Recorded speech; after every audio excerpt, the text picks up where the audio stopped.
In this video, we will solve NEET 2021 question paper. This is the first question. If capital E and capital G respectively denotes energy and gravitational constant, then capital E by capital G has the dimension of. So, to solve this question,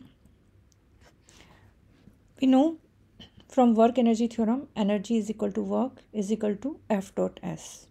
So, the dimension of energy is m1, L1, T minus 2 and multiply by L1 because distance has dimension L1.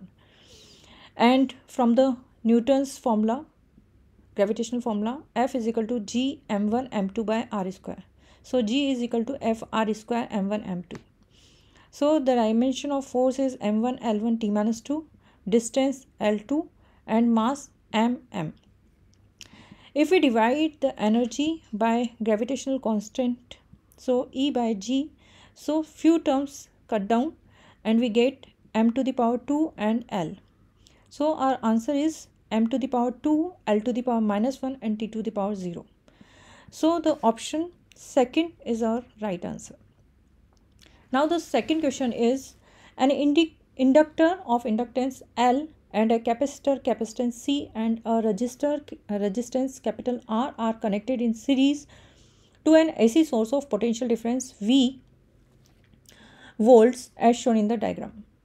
Potential difference across L, C and R is 40 volt, 10 volt and 40 volt respectively. The amplitude of current flowing through LCR series circuit is 10 multiplied by root 2 ampere. The impedance of the circuit is. To solve this question, we know in series LCR circuit, the potential is equal to square root of VR square plus VL minus VC ka whole square. So, we put the VR, VL and VC values are given in the question. So, we put VR is 40 volt, VL is 40 volt and VC is 10 volt and solve the square root, we get the voltage in series combination is 50 volt. In the question, we have to calculate the impedance. So, we know impedance is equal to potential divided by current. So, 50 divided by 10 root is equal to 5 root 2 ohm. So, the answer third is our correct answer. In the third question, a body is executing simple harmonic motion with frequency n. The frequency of its potential energy is. To solve this question, we know SHM with frequency n, so omega is equal to 2 pi n. Omega is the angular frequency and this is the frequency. So, displacement equation of SHM motion is x is equal to a sine omega t. So, a sine we put in place of omega 2 pi n t. Potential energy formula we know half k x square of SHM motion. We put all these value half k a square sine square 2 pi n t. We solve sine square, we just want to remove the square term. So, we write sine square as 1 minus cos 2 theta divided by 2. So, half k a square 1 minus cos. In place of 2 pi n, we can put omega dash t. So, omega dash is equal to 2 into 2 pi n. So, the frequency of potential energy is 2 times the omega. So, our third answer is the correct answer. Now, in the fourth question, a thick current carrying cable of radius r carries current I uniformly distributed across its cross section. The variation of magnetic field B due to a cable with a distance r from the axis of the cable is represented by. So, we want to draw a magnetic field versus distance graph. For the thick cable. So, this is the cable which is carrying I current and we want to calculate the magnetic field at distance r. So, to draw this graph, we want the magnetic field in different region.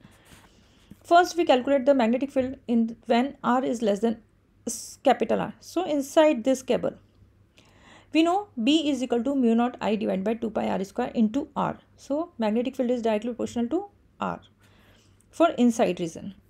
And when r is greater than capital R outside the region, then B is equal to mu naught I divided by 2 pi r.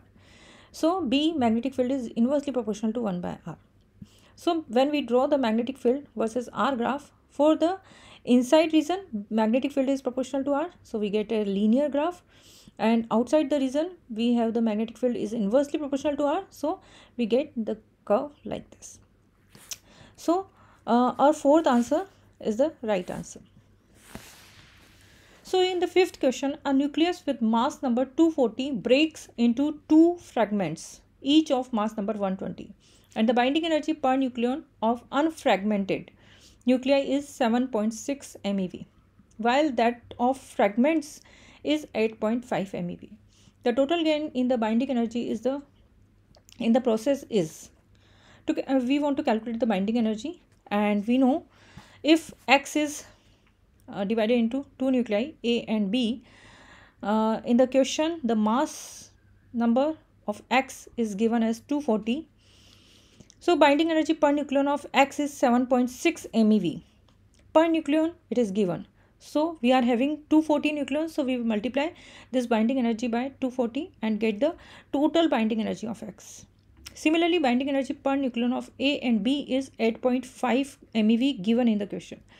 So the total binding energy of A and B, we multiply these binding energy with the nucleon number, 120 nucleon number for each nuclei A and B. So 85 into 120, we get 8.5 into 240 MeV.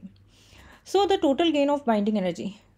So gain we want to calculate. So we subtract this by equation number 2 with equation number 1 and solve this. We get the answer 216 MeV. So our first answer is the right answer. Now in the sixth question, a parallel plate capacitor has a uniform electric field E in the space between the plates. If the distance between the plates is D, the area of each plate is capital A, the energy stored in the capacitor is. We want to calculate the energy stored in the capacitor. We know the capacitance C is equal to epsilon naught A divided by D for the parallel plate. Energy stored in the capacitor is half CV square. We put C value here. We know V is equal to E into D. So U is equal to half epsilon naught E square AD. So our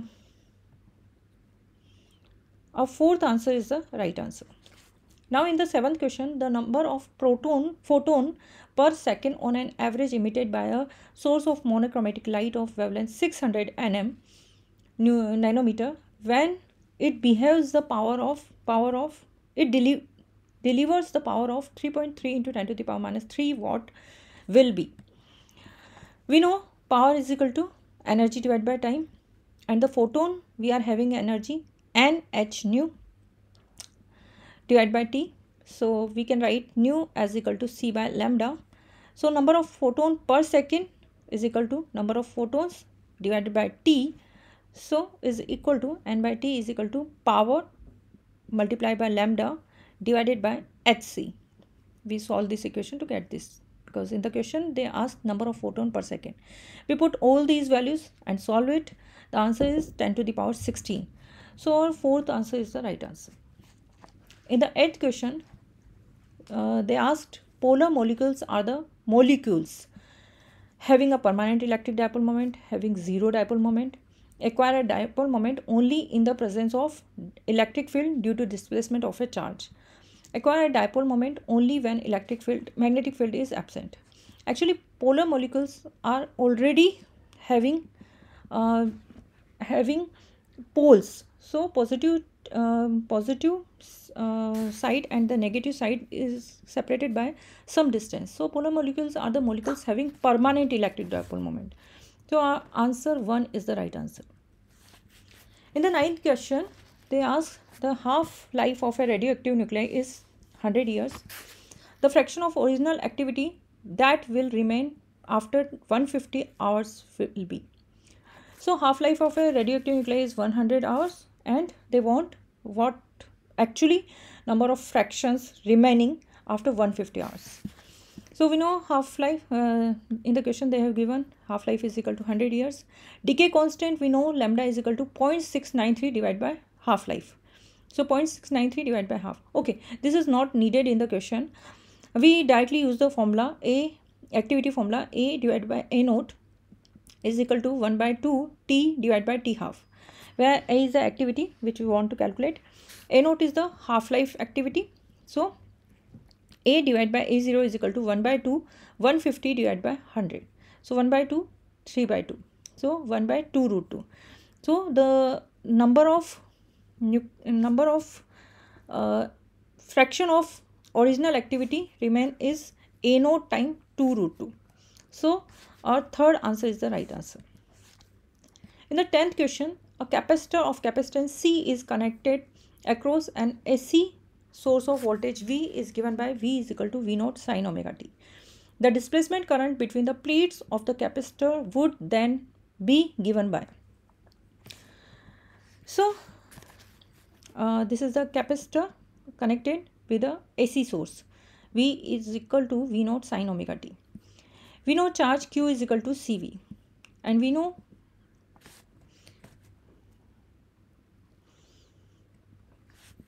the displacement current is equal to dq by dt. dq by dt, we solve it this by this equation, C dV by dt. C, we know V is equal to V naught sin omega t, d by dt V naught sin omega t. So displacement current is equal to V naught C omega sin cos omega t. So our second answer is the right answer. That's it for this video. We'll continue this video, next 10 question in the next video.